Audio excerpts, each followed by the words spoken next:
this video is because, despite a tiny bit of effort to improve my care at the VA, in the end, it doesn't go that far. Um, yeah, it never does. My MRIs are still nothing's done, and they blame me. They actually blame me. I set them up along with the hospital, which I'm very disappointed because I went to this hospital on and off for a long time.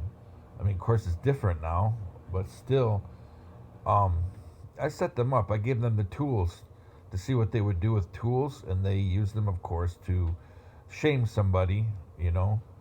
Um, they wanted me to crawl into a MRI, which they claim is the largest they make, and on my back, with an airplane pillow, airliner pillow, the one you get on the airline, which I can't sleep on my back anymore. My weight, but in addition to, my whatever's going on in the airway, which, again, they blame me for that. Um,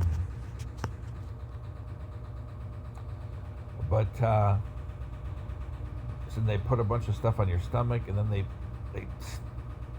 stuff you in there, and they put you way up in the middle of the MRI.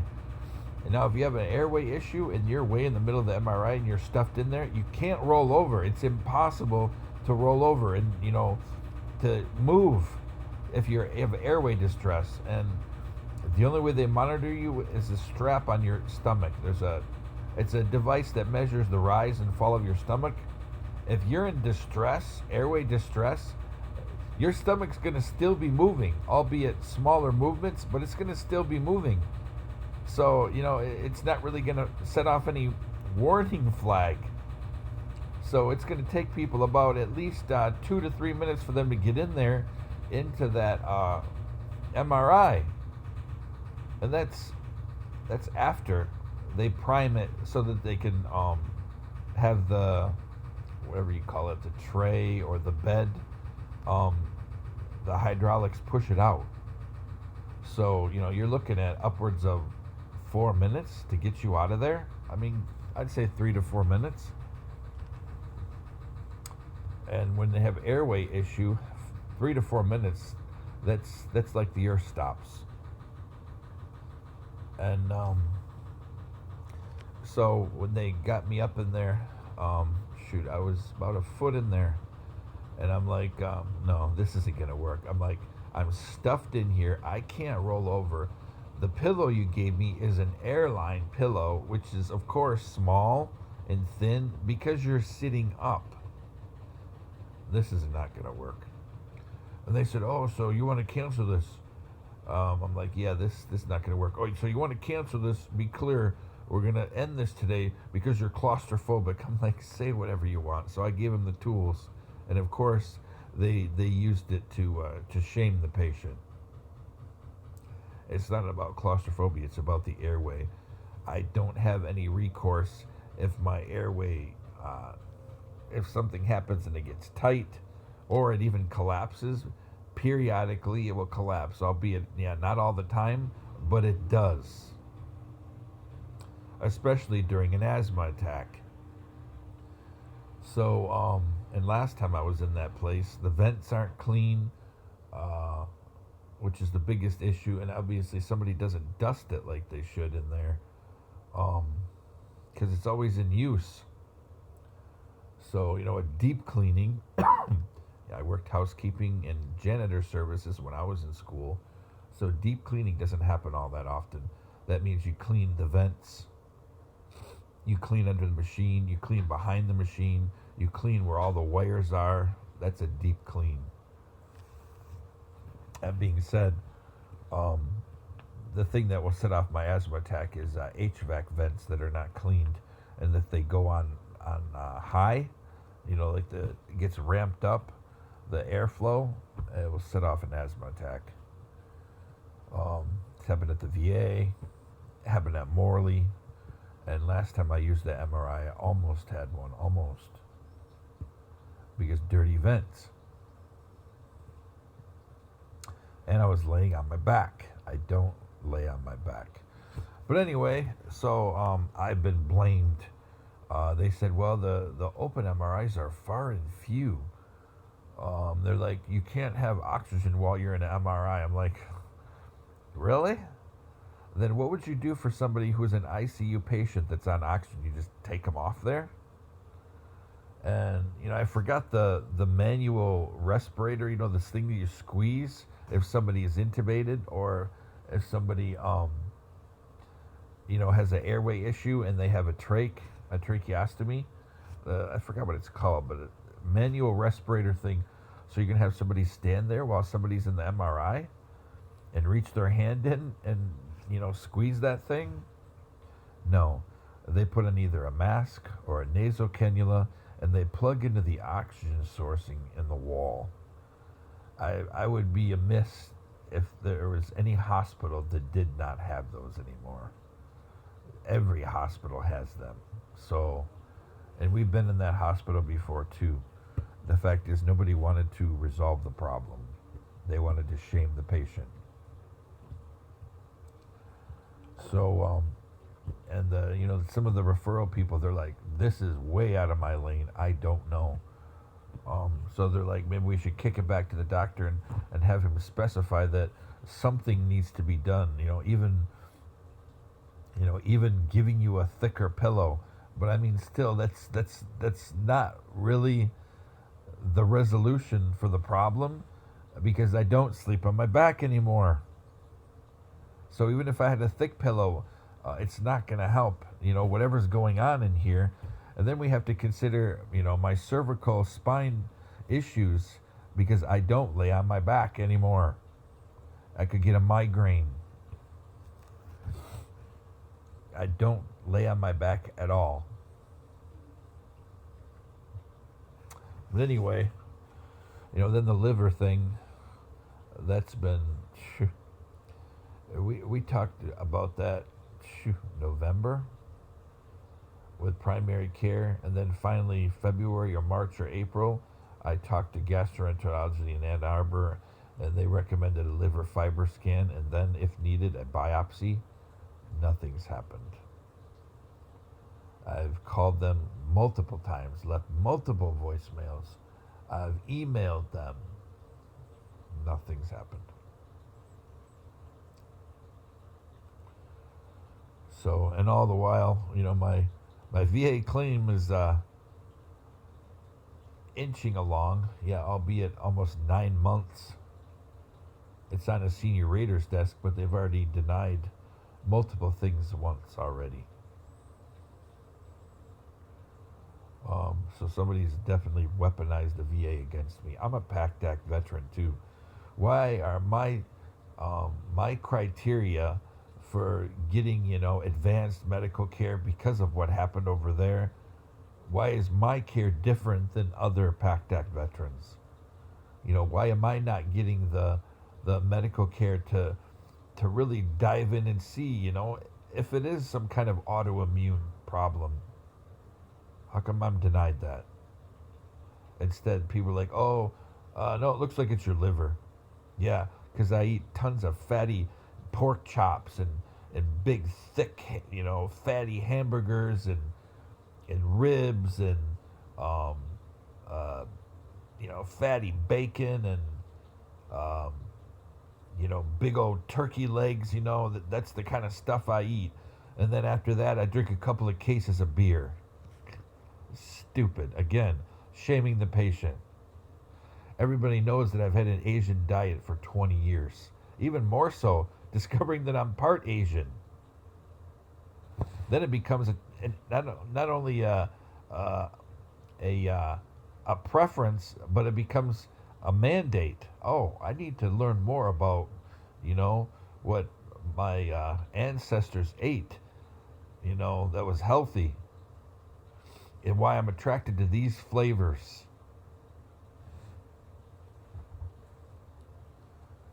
But anyway, so I'm done with the VA, and Saginaw VA just, that when you think that that things have changed and they're gonna do better care, you just get let down. Um, and all the while you're fumbling along, trying to take care of your family, but you keep getting sabotaged. Your health gets worse. Um, and then yeah, you have disabilities, but what happens from that? Nothing. Yeah, you may be able to go out and get a job if somebody would hire you when you have multiple surgeries coming, when they know that you have some days that um, maybe you'll have swelling, or you'll be in a lot of pain, or you'll have a migraine and you'll sleep in, or or you have a child that has some medical issues and you'll have to care for your child too, or you will have sugar crisis or spikes. But then you're working, part time or full time. Oh, you must not really be sick. So the people who weaponize the disability system will say, oh, he's not so sick. Look, he's carrying groceries. Oh, look, he's not so sick. He's walking down the street to the bus. Oh, look, he's not that sick. I see him taking out garbage. Oh, he's not that sick. I can hear in the floor above my place that he's walking around at 1 or 2 in the morning. He must not be sick. See, here we go again with that predatory boundary crossing. Oh, yeah, well, I don't care. I don't care. I'll just move to a different place. I don't care if I get evicted. I don't care if, I don't care what he says or what he does. Nobody's going to help him. Nobody. Because we make sure we put enough videos out there just to make him look bad. And my attorney and a CPS investigator already confirmed that that's true. People will stalk us on the bus that's in police reports. They've never done anything. People will follow us to the store. All kinds of stuff. People will screw with us when we're shopping with those little handhelds so they can come and see how much money we spent, take a snapshot. I've seen it. Anything to screw with us. And then you can't forget that, wherever we live, we're surrounded by people that even the prison system rejected. So that being said, yeah, I'm pretty sick of the VA, something that is enshrined in U.S. code, but apparently it doesn't apply to me. And I'm not looking for sympathy. And I know some people are going to probably play this video and say, don't have any sympathy for him. Because that's the kind of bad people we're surrounded with. The worst of the human race.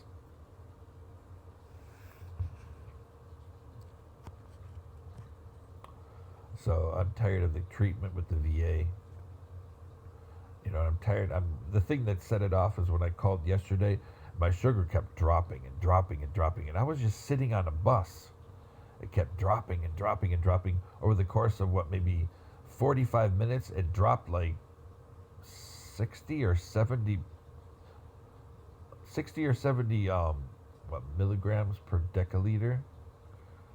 Anyway, about 60 points. And I was concerned. I'm like, what the heck is going on? This rapid, when I'm not doing anything. This rapid fall. And I tried to call to talk to a triage nurse. I'm like, because I was on the way to the store. I was going to get some juice. I Google AI'd it to make sure I was right. Yeah, fruit juice, and then some kind of nuts that has sugar around them that would rise my sugar and provide continuous, high sugar, not deadly high, but higher until I could get home and have a meal and balance it out. And I was surprised because I just ate beef jerky. It's still falling. I had a whole beef jerky. I couldn't, why is the sugar dropping like that? And so I called the call center, Vet Connect, and it was like 5 o'clock. But there's a VA Ann Arbor, a Colonel Kettle's emergency room triage nurse all the time, 24 hours, 7 days a week. And so I called and asked for her, and the call center agent, who I've talked before, The girl lives here in Saginaw. I've seen her run around our neighborhood with her laptop. One time she's on a call with a client, and she took her laptop out to her car. My daughter and I saw her. I know her. I know her voice. She put me on hold with the triage nurse for, it had to be, I don't know, 3 to 7 minutes. So I hung up.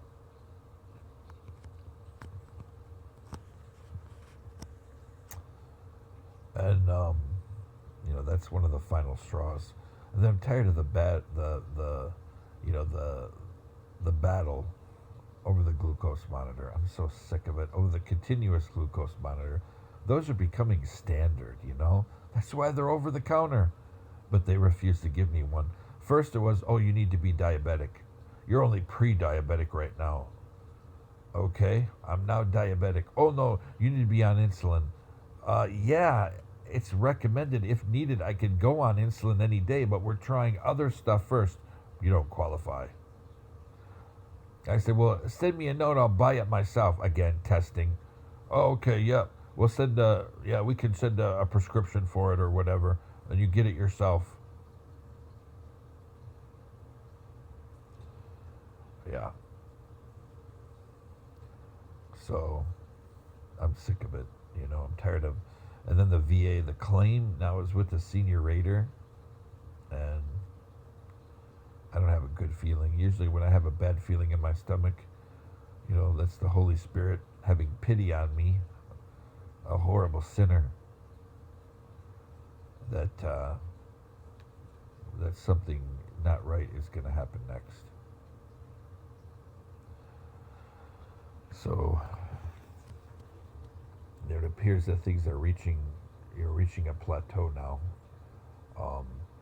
People are getting more aggressive and harassing us and bullying us, and even bullying my daughter, a child, a 10-year-old girl, bullying her while she's trying to do homework or while she's watching videos or playing a game. And I know who it is, because every time that the people in our complex are around our place on their phones or their tablets, that's when we get all their intrusion attempts. And sometimes it lasts all night long.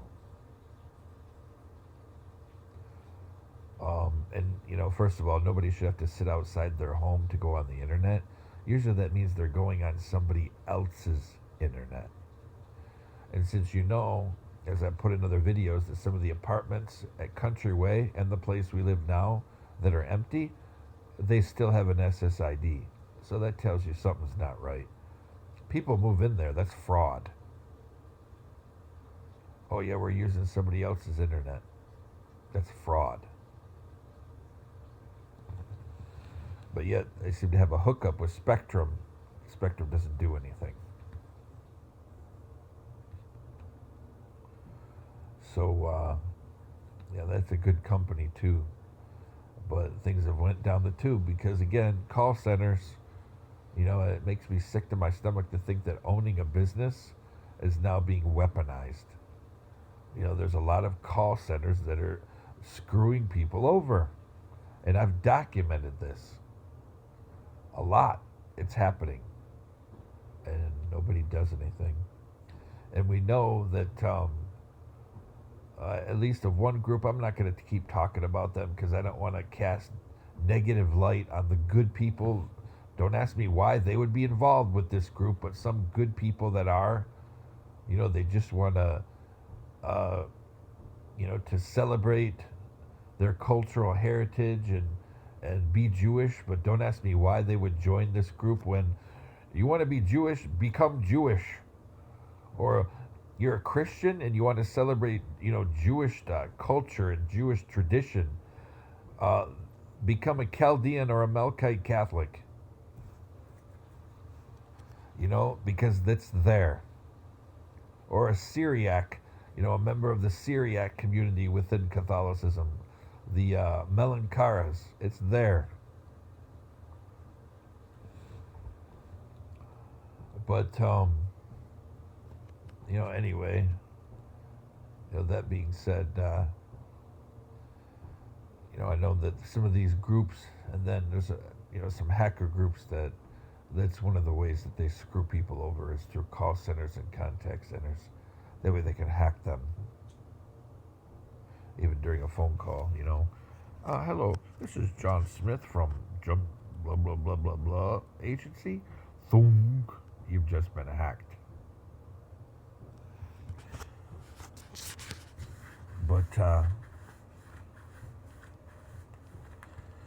anyway, it's about the VA. So this is where things are now, but things are definitely reaching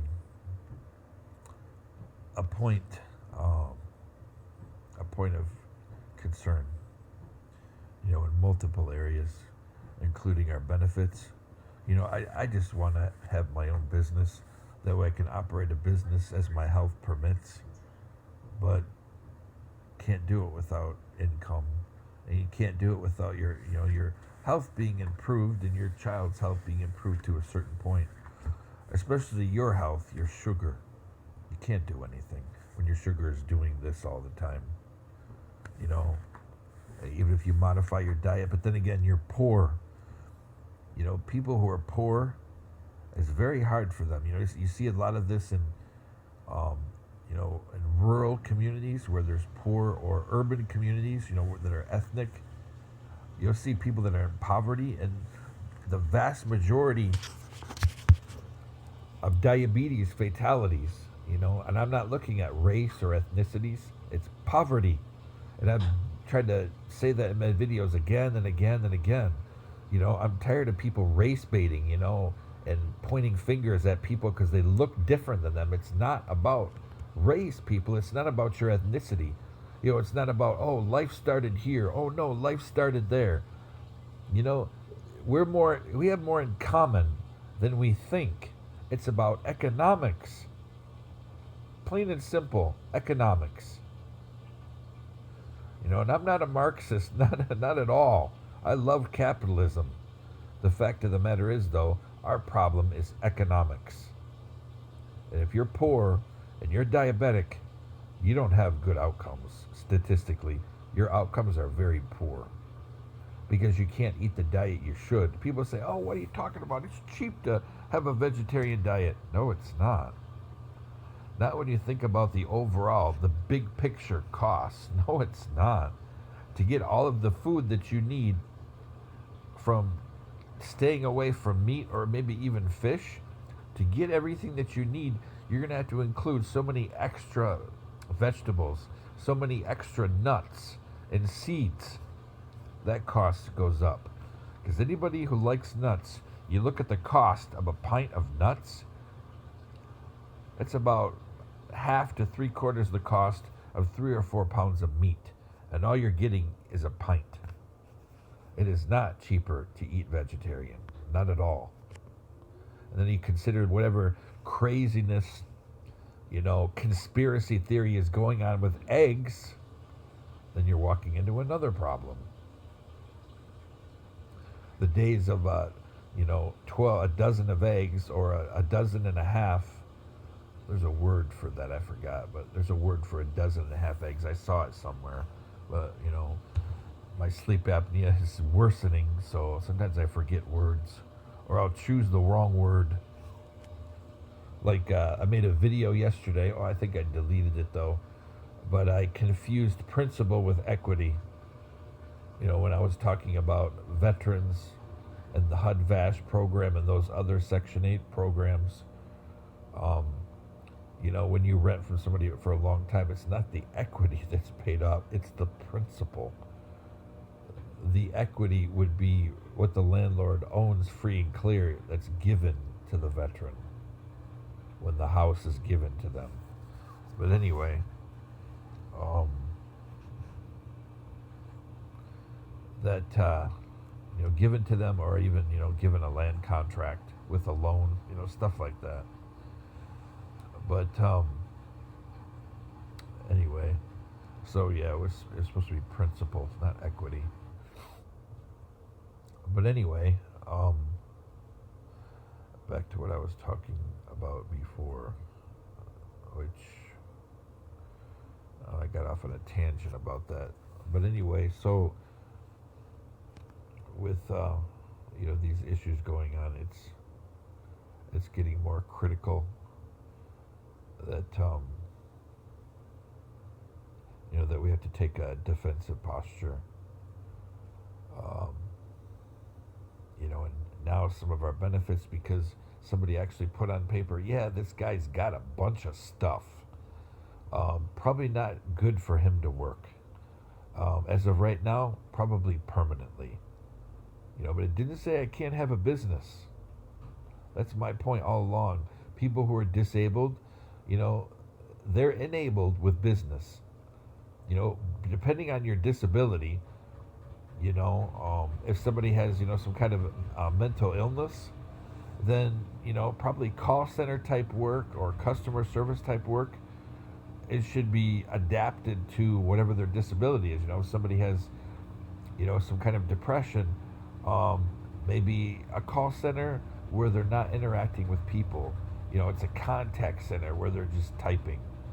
Or if somebody has, different kinds of hand disability, like person that carpal tunnel or something, or other diseases that affect the hands have destroyed their hands. They probably can't do the fast-paced life of a call center. So automate it. Make the accepting and the dropping of the call, make it automated, or make it by touch of one finger, like 1, accept call, 2, hang up, stuff like that. Or like 3, hold. You could develop systems like this. Or 2 fingers, hold. Like, quotation marks, hold. All kinds of things can be done to adapt. And if somebody has back problems or spinal problems, or maybe they're paralyzed from the waist down, probably not good to have them stocking a shelf. So there's other things. We can always be creative to empower people to work and live the American dream. But when people are mobilized against them and they target them and they limit their abilities, then they really, really shame that patient, that person, that human being, that veteran even. They shame them to being disabled instead of enabled. And that right there is the problem.